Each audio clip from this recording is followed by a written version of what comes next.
Imagine the voice of your grandfather being brought back to life. That's what a new grant from the Doris Duke Foundation is doing with Native American voices. This $1.35 million grant allows museums around the country to translate, transcribe, and digitize recordings or written interviews from different communities. Cronkite News reporter Faith Abercrombie took a look at how the Arizona State Museum is preserving these stories. This is an example of an oral history interview. Voices from the past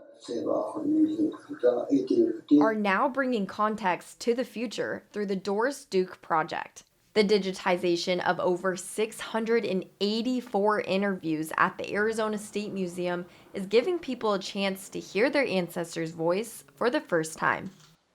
I think it would bring a sense of pride and knowing, that their relatives or their grandparents were part of this project. This project has been years in the making. It was kind of frustrating.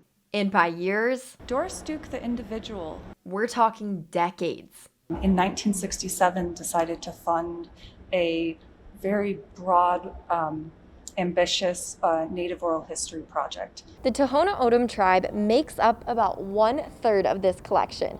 Through this project, many other communities will be able to hear history through this extensive archive process. The work it takes to make sure that tribes are consulted in the appropriate way is a lot of time. And if you're working with somebody from the community, you have a better chance of getting those permissions.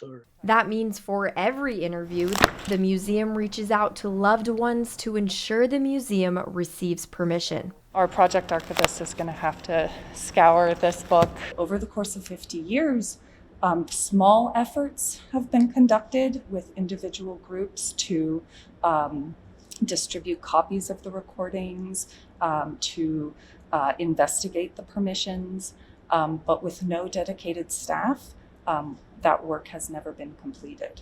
This collaborative project includes history from Mexican, Californian, and Arizona Native groups. Each could lead to important information about culture, language, and values. Just, how things used to be, and how much it has changed over time. And now that time will be captured and no longer stuck in the past. In Tucson, Faith Abercrombie, Cronkite News. Once the interviews are digitized, they'll be uploaded to a platform built specifically for Indigenous communities where they'll be accessible for free.